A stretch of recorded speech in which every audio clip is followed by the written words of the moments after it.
Welcome back. As we earlier said, we're going to talk about the escalating situation inside the Palestinian territory and the genocidal crimes committed against humanity by the Israeli occupation forces and the efforts exerted by Egypt in every way to reach a ceasefire. And as we all know that the UN Security Council have passed a resolution to call for an immediate ceasefire in Gaza for a month, during the month of Ramadan.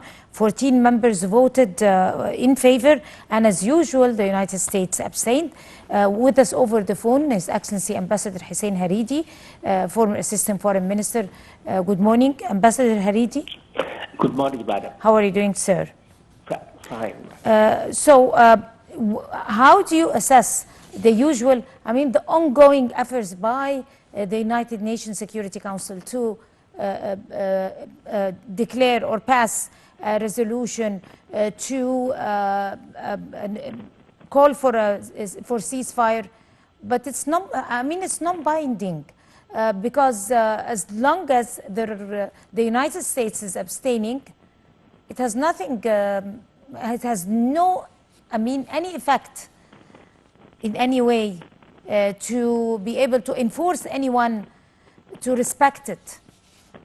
No, I understand that the Security Council resolution that was adopted last Monday, calling for a Ramadan ceasefire in Gaza with the release of the hostages.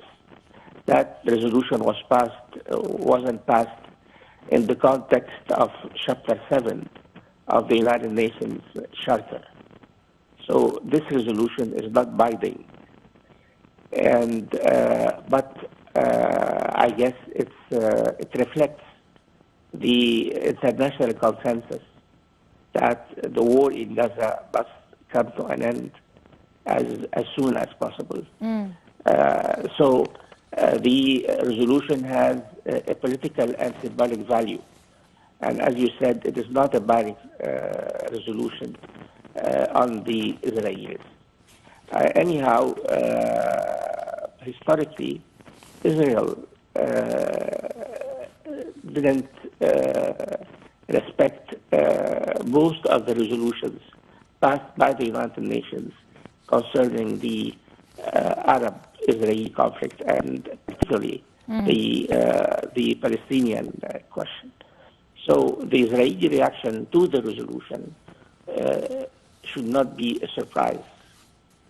In spite of all the calls worldwide and the efforts exerted by, of course, on top of all those countries is Egypt, efforts exerted by the United Nations to be able, the Security Council, to effect any type of ceasefire or any type of effort to be able to enforce Israel to open the borders, to allow the humanitarian aid, to stop the genocidal crimes, do not cross the red line, the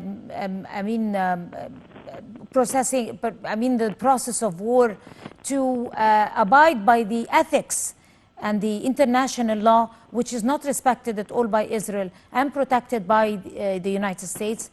However, we keep hearing, the United States is recently again providing Israel with billions of dollars of weapons and complete support for another wave of bombardment over Gaza. Yeah, I understand that, madam. This is, of course, the contradictions in the position of the United States concerning what's going on in Gaza. On the one hand, they abstain at the Security Council resolution at the Security Council, so the resolution passed. But in the meantime, they were negotiating with the Israeli Defense Minister on providing Israel with ammunition and planes and fighter planes. So this is, of course, the American position is really highly contradictory, highly ambiguous. But having said that, agreeing to provide Israel with ammunition and fighter planes means one thing, that the United States still supports the Israeli war against the innocent Palestinians in Gaza. In other words, from what we could understand from Your Excellency, that in that sense, all the resolutions that could come out of the Security Council, all the efforts exerted by the other international community bodies, communities worldwide, the International Court of Justice also, and its court statements that came, everything could not be binding, because Yes.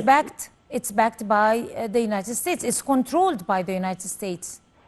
Well, I'm not sure that I can agree to the word controlled by the United States, but of course,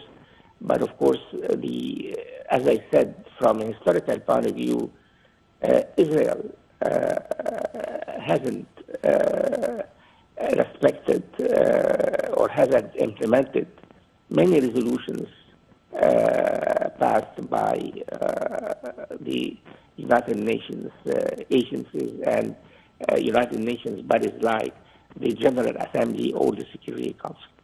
As far as the International Court of Justice is concerned, even the ruling back in 2004 on the wall of separation that Israel erected in some parts of the occupied Western Bank was not respected by the Israelis. So this is not something new. But let's hope that this war in Gaza would really come to an end as soon as possible. Right. As we are speaking, another warning sign, a dangerous one, is glooming over Gaza, which is famine, of course. So not only it's not a warning sign anymore, already they are suffering from extreme famine, hunger. They are deprived of even the least humanitarian aid that could enter to the Strip, also by Israel.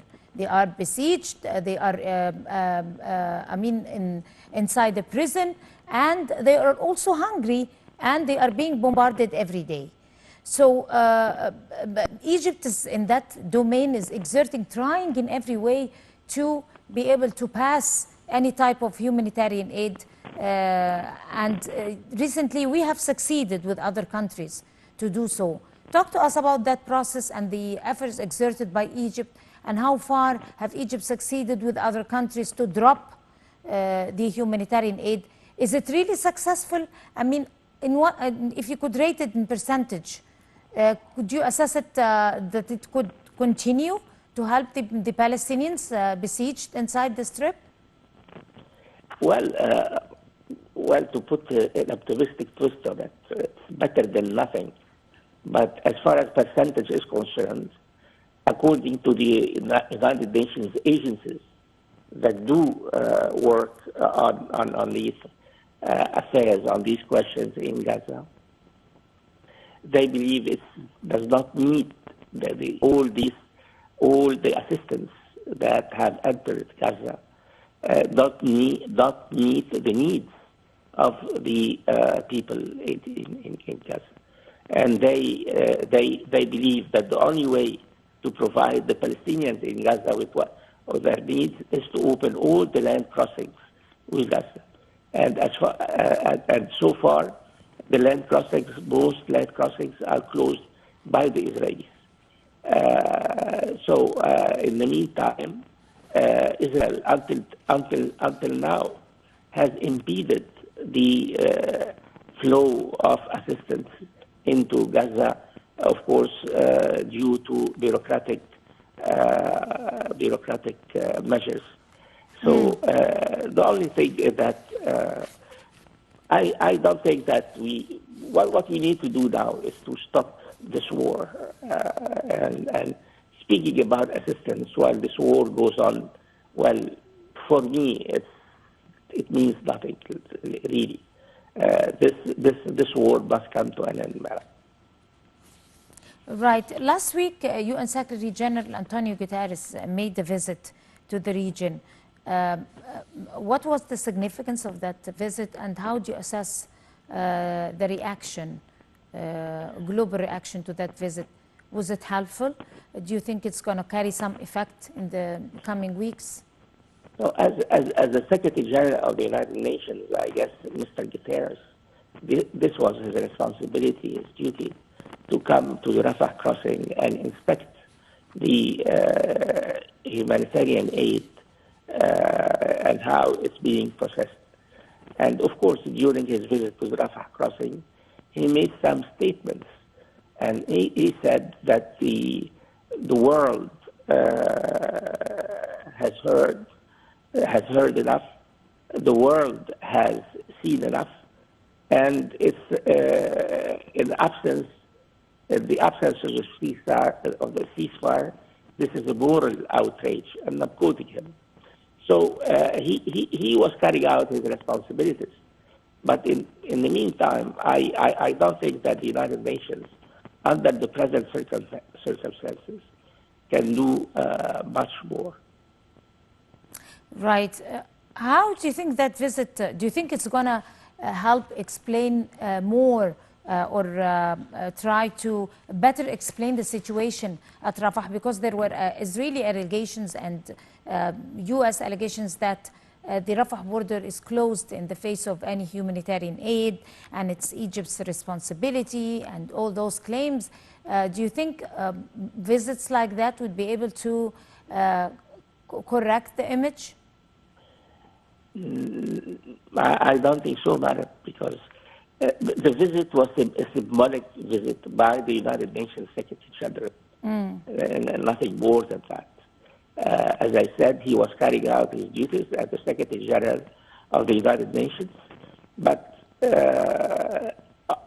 however, the situation on the ground has remained the same.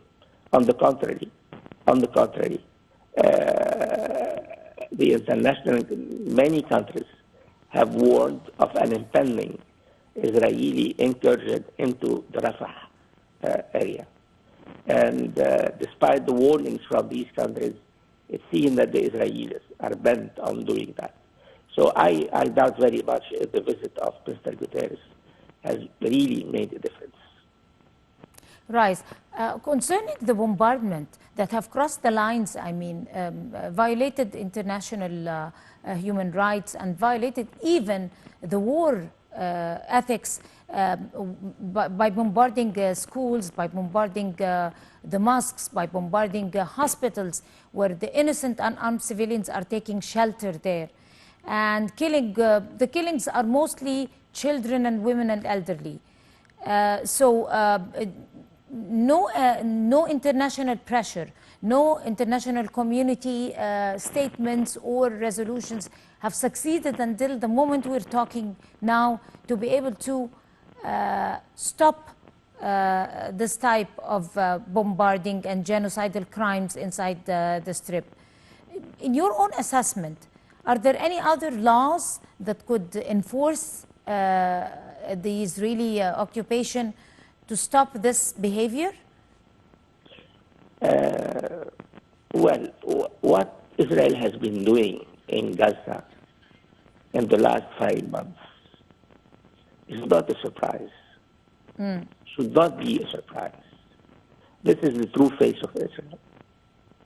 Israel has been imposed on the Arabs and the Palestinians by force, and it has always existed up to now by force. So what the Israelis have been doing in Gaza should not come as a surprise. Should not come as a surprise. Yes, madam. Yes, on that note, of course. Thank you very much, madam. Ambassador Hussein Haridi, Your Excellency, former Assistant Foreign Minister, would like to thank you, sir, talking to The Breakfast Show. And by this, we come to the end of this edition of The Breakfast Show. Many thanks to all of you. Until we see you again tomorrow morning, that's a goodbye.